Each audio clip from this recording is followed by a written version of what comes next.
क्या हुआ जब अचानक से अयोध्या में राम जी के गर्भगृह में प्राण प्रतिष्ठा के दौरान प्रकट हो गए दिव्य शेषनाग, जिनका संबंध साक्षात लक्ष्मण जी से बताया जा रहा है। प्रतिष्ठा के दौरान इतना बड़ा चमत्कार देखकर बड़े बड़े पंडित विशेषज्ञों के साथ साथ देश के प्रधानमंत्री के भी होश उड़ गए, लेकिन इसे काफी शुभ संकेत माना जा रहा है।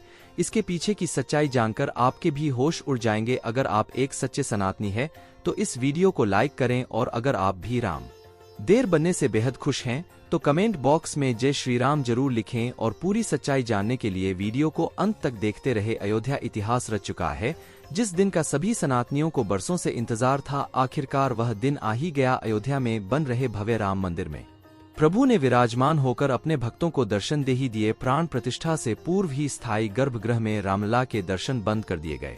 जनवरी से दोबारा दरअसल आरंभ होंगे, जब रामलला को नवनिर्मित राम मंदिर के गर्भगृह में स्थानांतरित किया जाएगा। इस आंदोलन की आंच में भी पूरा देश झुलसा था। सैकड़ों ने सीने पर गोलियां खाई तो हजारों ने अपना लघु पानी की तरह बहा दिया। बात हो रही है राम जन्मभूमि यानी अयोध्या की, जो 22 जनवरी को राम मंदिर की प्राण प्रतिष्ठा हुई है। उसमें पूरी दुनिया को भगवान राम के अस्तित्व से रूबरू कराया है। इस कार्यक्रम के लिए 7000 से ज्यादा VIP को न्योता दिया गया है। लेकिन जब 22 जनवरी को विशेष ज्योतिषाचार्य की उपस्थिति में प्रधानमंत्री नरेंद्र मोदी द्वारा प्राण प्रतिष्ठा का कार्यक्रम किया जा रहा था, उसी दौरान जो बड़ा चमत्कार हुआ उसकी जानकारी आगे हमारे YouTube चैनल सन्यासी जी के पर हम आपको देने वाले हैं। सच्चाई सुनकर आपके भी रोंगटे खड़े हो जाएंगे। राम मंदिर निर्माण की चर्चा हो रही है, उससे ज्यादा प्राण प्रतिष्ठा को लेकर भी हो रही है। जब नरेंद्र मोदी यजमान प्राण प्रतिष्ठा की तैयारी करने पहुंचे, चारों भाइयों के साथ राम लल्ला की छोटी प्रतिमा और 5 फुट की बाल स्वरूप राम लल्ला की बड़ी प्रतिमा गर्भगृह में स्थापित की गई। सबसे पहले तो प्राण प्रतिष्ठा में जितने भी हमारे यहाँ देवता हैं, नवग्रह है और जितनी राशियां हैं, सभी को शांति करने के लिए पूजा अर्चना हुई। यह सब करने के बाद में मूर्ति के शुद्धिकरण किया और मंत्र जाप शुरू किया गया। यह मंत्र काफी वैदिक होते हैं। इन मंत्रों में ऐसी शक्ति होती है कि यदि किसी भी मूर्ति के अंदर डाल सकते हैं। लेकिन जब प्राण प्रतिष्ठा का कार्यक्रम चल रहा था, इस दौरान वहां पर एक ऐसा चमत्कार हुआ जिसे देखकर सभी पंडितों के और वहां खड़े सभी लोगों के होश उड़ गए। गर्भगृह में प्रभु श्री राम की मूर्ति में चरणों के पीछे से अचानक साहब का एक छोटा बच्चा बाहर निकल आया, जिसे देखने के बाद सभी लोगों का यही मानना था कि स्वयं शेषनाग ने प्राण प्रतिष्ठा के इस कार्यक्रम में आहुति दी है। सभी लोगों ने उन्हें प्रणाम किया और सुरक्षित तरीके से बाहर मंदिर परिसर के छोड़ दिया गया। लेकिन सबके मन में यही सवाल था, गर्भगृह में बहुत सुरक्षित है, चारों तरफ से अंदर किसी जीव जंतु के आने की कोई संभावना नहीं है, तो यह छोटा सा सांप का बच्चा मूर्ति के पैरों में आखिर कहां से आया था? क्या वो वहां पर चमत्कारी रूप से प्रकट हुआ था? इसके बाद इस चमत्कार को शुभ संकेत मानकर स्वयं लक्ष्मण जी की वहां पर उपस्थित मानकर पुनः प्राण प्रतिष्ठा का कार्यक्रम शुरू किया गया। अब सबको इंतजार था 84 सेकेंड का, जिसके दौरान प्रभु श्री राम की आंखों से हटने वाली थी और मूर्ति में प्राण प्रतिष्ठा होने वाली थी। इन 84 सेकंड को विशेष मुहूर्त के तौर पर देखा जाता है,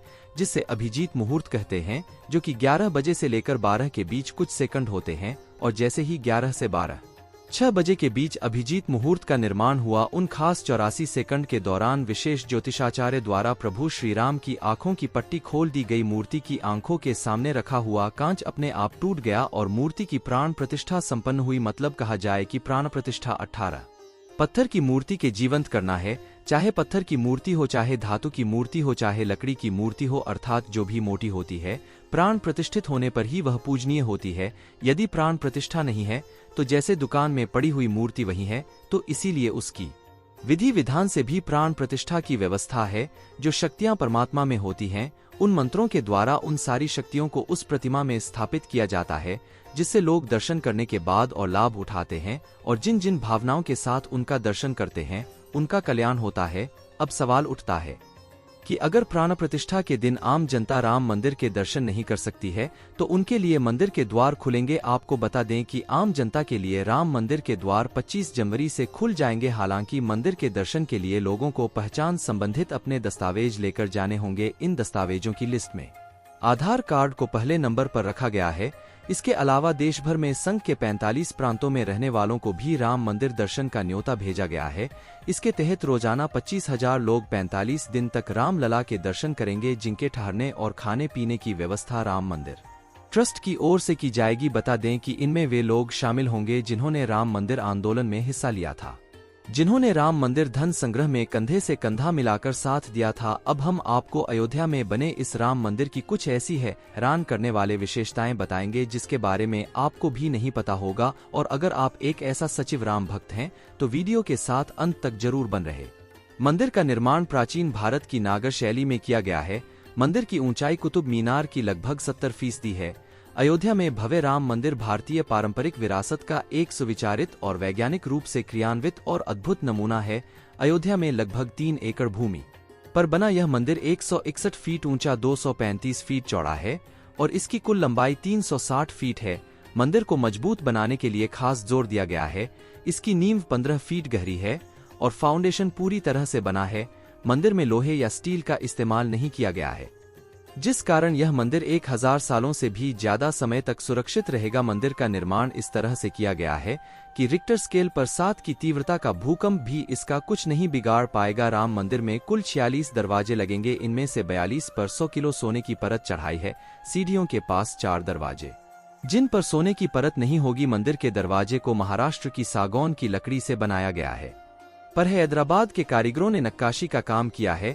मंदिर में रामनवमी के दिन भगवान राम का अभिषेक सूर्य की किरणों से होगा। दोपहर के समय जब सूर्य दक्षिण की ओर होगा तब हमीरगढ़ और लेने से सूर्य की रोशनी रिफ्लेक्ट होकर भगवान के ललाट पर रहेगी। सच में दोस्तों, राम मंदिर का इतिहास बहुत बड़ा है और हम अभी इसके इतिहास के सामने बहुत छोटे हैं, लेकिन यह हमारा सौभाग्य है कि हम राम मंदिर को बनता हुआ अपनी आंखों से देख पाए। हम नमन करते हैं उन सभी कार सेवकों को जिनके बलिदान से हमें आज का यह दिन देखने को मिला है।